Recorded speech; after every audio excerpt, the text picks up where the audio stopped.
अब जो बिहारी वाली बात है ना, हाँ, हम टारगेट क्या करते हैं, जब मैंने बताया ना एडवर्सिटी कि हम कहाँ से उठे हैं लालू के राज से, हमारे पास और कहीं जाने के लिए कुछ था ही नहीं, हम एंटरप्रेन्योर बन ही नहीं सकते थे, सीए इंजीनियर कुछ नहीं बन सकते, डॉक्टर, इंजीनियरिंग डॉक्टरिंग भी करनी है ना ये सब, हाँ। आप बिहार से बाहर जाके करो।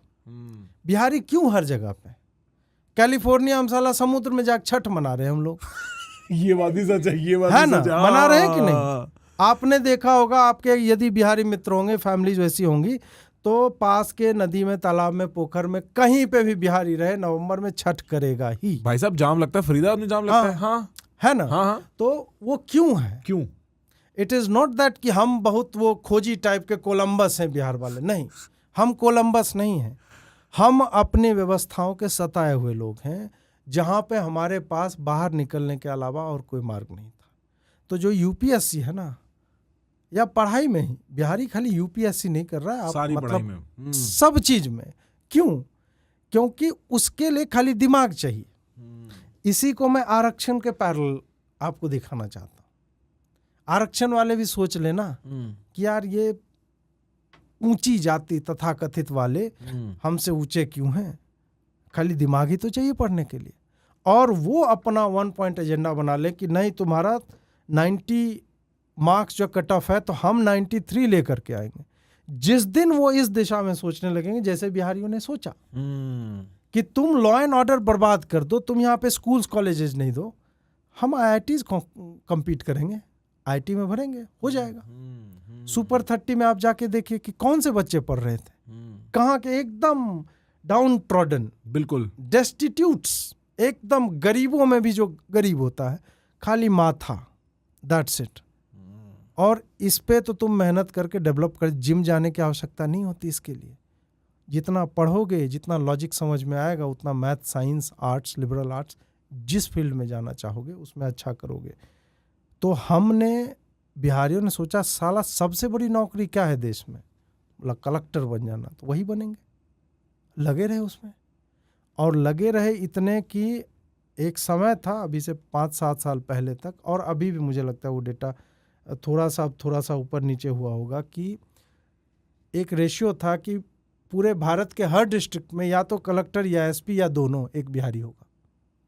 बहुत क्रेजी बात है ये। हाँ, सब लालू ने किया है, कितना महान आदमी है। इतने ऑफिसर्स जो दिए, फिर उसी में दूसरे लोग पूछने लगते हैं कि अरे इतना महान है तुम्हारा, तुम लोग बिहार का कुछ क्यों नहीं करते हो? ये एक नेचुरल प्रश्न आता है। इसलिए नहीं करते हैं क्योंकि कुछ चीजें इंडिविजुअल लेवल से नहीं की जा सकती, वो सिस्टमैटिक लेवल पे चेंज होगी। वो तंत्र करेगा, ठीक है, वो सत्ता करती है।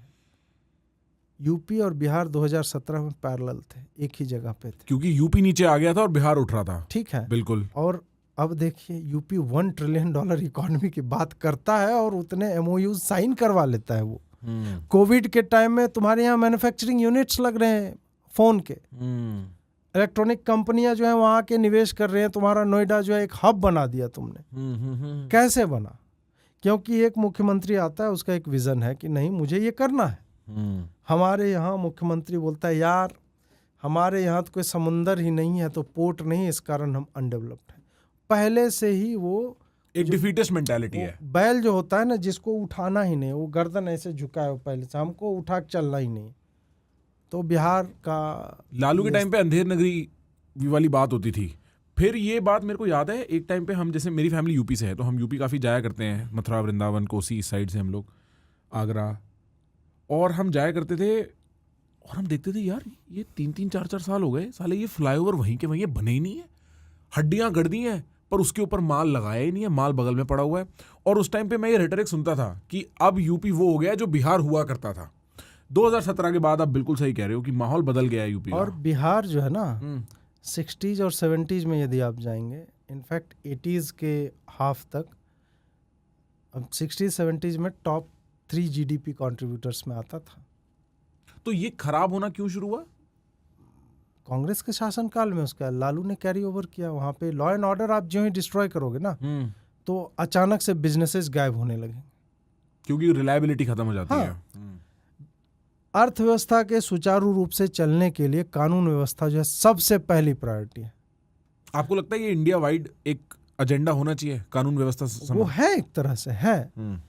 और चूंकि संघीय ढांचा है, दोनों स्टेट और सेंटर दोनों को मिलके काम करना है। आप देखिए तमिलनाडु से भगा दिया, एक कौन स्टरलाइट कॉपर थी ना वहाँ पे वो करके। बंगाल सबसे बड़ा उदाहरण है, जो पोर्ट सिटी है, समुद्र है, किनारा है तुम्हारे पास, जो कि किसी भी राज्य के लिए एक बून होता है, आशीर्वाद। और वहाँ यूनियन बाजी कर करके वामपंथियों ने, और अंग्रेजों के समय में राजधानी थी, और यूनियन बाजी कर करके एक्सपोर्ट हुआ करता था all around Europe, east Asia जाने का रास्ता था। बर्बाद कर दिया उन्होंने।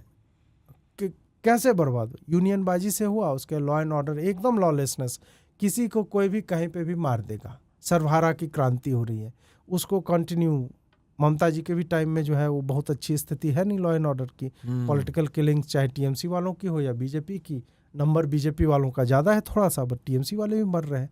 उसको कम्युनिस्ट काट रहा है, कम्युनिस्टों को ये काट रहे हैं, ये बीजेपी को काट रहे हैं, यही सब जो है ये चल रहा है। फंडिंग नक्सलों को जा रही है, नक्सल मर रहे हैं तो रिपोर्टिंग कुछ और हो रही है। हाँ, सब कुछ तो वही होता है कि आप अगर आपके पास समुद्र नहीं है तो भी बहुत काम हो सकते हैं। वो योगी आदित्यनाथ ने दिखा दिया कि आपके पास विल पावर होना चाहिए, वही पुलिस ऑफिसर बिहेव करने लगता है।